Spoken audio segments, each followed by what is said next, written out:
Hello दोस्तों, स्वागत है आप सबका फिर से एक वीडियो में। कार्तिक स्नान की कहानी। एक इल्ली और घुन था।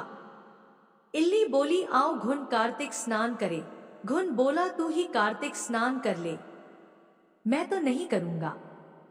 घुन की बात सुनकर इल्ली तो राजा की लड़की के पल्ले से लगकर कार्तिक स्नान कर लेती, लेकिन घुन ने इल्ली के कहने से कार्तिक स्नान नहीं किया। कुछ दिनों बाद दोनों मर गए। बाद में इल्ली ने कार्तिक स्नान के पुण्य के कारण राजा के घर जन्म लिया और घुन राजा के घर मेंढा बन गया। राजा ने अपनी बेटी का विवाह कर दिया। बेटी ससुराल जाने लगी तो उसने अपनी पालकी रुकवा दी तो राजा ने पूछा, क्या हुआ बेटी? तो लड़की बोली, पिताजी मुझे ये मेंढा चाहिए। तब राजा बोला, बेटी तूने ये क्या मांगा? मांगना था तो धन दौलत ले ले, पर तू इसका क्या करेगी? लेकिन लड़की नहीं मानी और बोली, नहीं मुझे तो यही चाहिए। मेढ़े को रथ से बांध दिया गया। महल में पहुंचने पर मेढ़े को महल के नीचे बांध दिया गया।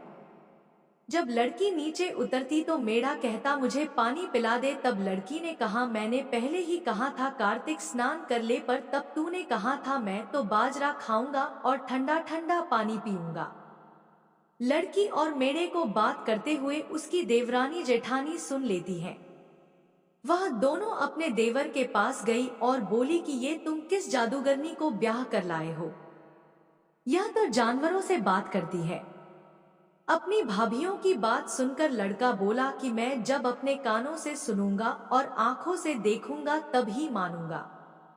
अगले दिन वह सीढ़ी पर छिपकर बैठ गया। उसकी पत्नी आई और मेढ़े ने उससे फिर वही बात कही, जिस पर रानी ने भी वही जवाब दिया।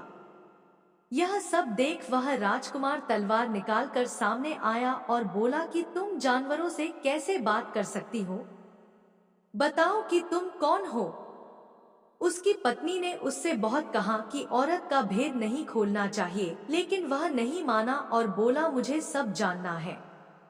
राजकुमार की जिद के आगे उसकी पत्नी हार गई और उसने पिछले जन्म की सारी बात उसे बता दी कि वह पिछले जन्म में इल्ली थी और यह मेढ़ा घुन था। इससे मैंने कार्तिक नहाने को कहा, लेकिन इसने मना कर दिया, जिसके परिणामस्वरूप यह इस जन्म में मेंढा बन गया और मैं राजा की बेटी के पल्ले से लगकर लेती थी, जिसकी वजह से मैं राजकुमारी के रूप में पैदा हुई। इसलिए मैं तो इससे पिछले जन्म की बात कर रही थी। सारी बात सुनकर राजकुमार बोला, क्या कार्तिक स्नान का इतना पुण्य मिलता है? रानी ने कहा कि हाँ, बहुत पुण्य मिलता है। अपनी पत्नी की सारी बातें सुनकर राजकुमार ने कहा कि यदि कार्तिक स्नान का इतना पुण्य मिलता है तब तो हम दोनों जोड़े से कार्तिक स्नान करेंगे और दान पुण्य भी करेंगे, ताकि आने वाले समय में हम सुखपूर्वक रह सकें। दोनों ने जब जोड़े से स्नान किया तो उनके पास काफी धन हो गया। हे कार्तिक महाराज, जैसा आपने इल्ली को फल दिया वैसा ही सभी को देना। कहानी कहने सुनने वाले, हुंकारा भरने वाले सभी पर अपनी कृपा बनाए रखना।